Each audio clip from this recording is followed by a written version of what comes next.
I think we all agree that there are a number of very long-term challenges that we need to face. And not only on the continent, also in Europe. At this specific time, my country in Italy, we are definitely underwater. We are facing among the worst floods we had in a long time in this specific moment. So really this shows that we are all affected by climate change and its big impact. And what is happening, for example, in my country will have a considerable impact on the agricultural production. And this, of course, happens also in all your countries. So this shows how much for us at the European Union we consider technology and innovation as a very powerful tool to support sustainable and inclusive development. We heard this morning about the priorities of a number of countries, and they are all very important. And in this current changing global context, the use of research and innovation becomes a powerful driver. So I think the idea of having all of you together to understand how to best make use of it is extremely important, because it can really have an impact on resilient farming systems, on value chains development, ultimately on trade and on consumption and food systems. And I think the European Union has globally always provided strong support to food systems. I would say in the last years we have been very much focusing on agroecological principles. So agroecological principles really require making use of science evidence and to be open to innovation. So this is why the work that we do together and with support through you is extremely important, because for us it allows to bring scientific evidence but coupled with local knowledge. And this is the only way to be able to use research, innovation and technologies in a proper way in different contexts, because each of your countries is also facing different problems regarding its agricultural development. I was also looking a bit at data, and I found very interesting, I was looking a bit at the skills that exist in the research sphere on the continent, and I was trying to compare to the type of skills that exist in other continents. And I think it's quite striking to see that on the continent there are 124 researchers per 1 million inhabitants.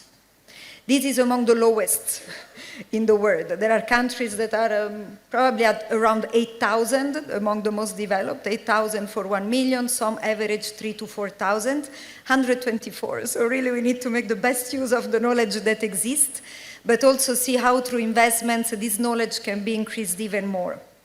Because as we already said, it's a question of really being able to partner so that we can share the knowledge we have and you can use this knowledge adapting it to the local context. Now, how do we do this as European Union? We have different levels of interaction. Of course, the more, I would say, strategic and policy-oriented interaction is at the continental level with the African Union.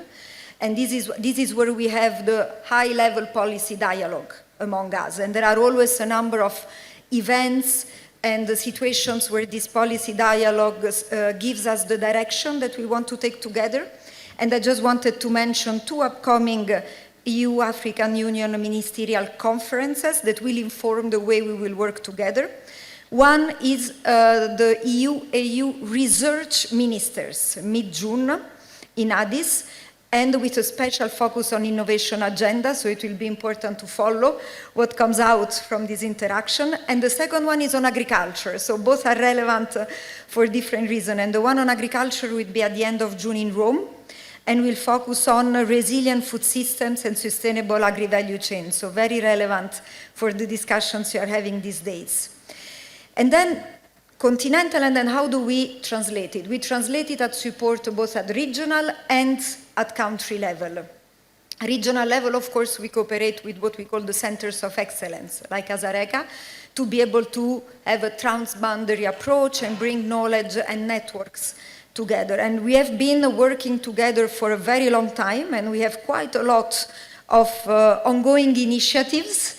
And I will not go in the detail of these initiatives because some have been mentioned, presented already, a lot are showcased here and outside, so I would really invite you to try to look at them. But let's say that in general, we really support a comprehensive development where we bring policies, strategies, knowledge, and synergies between different organizations. So we work both on content and organizational development.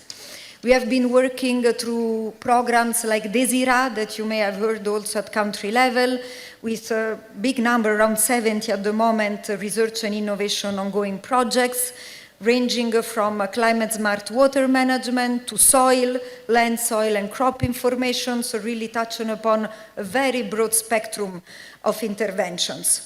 Yazareka also co-leads one of the EU-funded, the ACP EU Research and Innovation Program, and we are currently developing a couple of new interventions that will start in the near future. So as you can see, it's a lot of work that we do together. We are behind a lot of the developments that are happening. And I think I'd like to pass a message, because I was very intrigued when this morning I was hearing the different delegates committing to settle the fees that they need to give to the organization.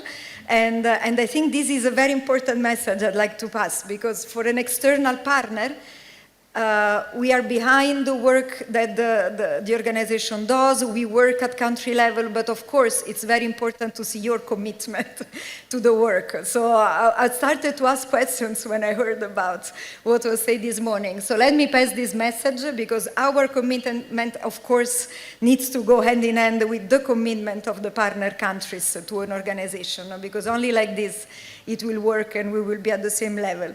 Let me just say that, again, our participation here, it's important, and we will continue to support. Here we are one delegation that is based in Uganda, but as you know, we have delegations in every of the 14 countries that you are representing. And I think a big role that you can play is really to see how this work that is done regionally can be complemented with the current cooperation that you have with the EU bilaterally also. I know that probably in most of your countries the EU is supporting the agriculture sector, because we do it generally through our bilateral cooperation. So I would really invite you to see how we can better synergize and coordinate the activities that are done under Yazareka and those that are done at country level. And then let me thank you again, and I'm sure you will enjoy beautiful Uganda as we do by staying here. And thanks a lot for giving us the space to address you. Thank you.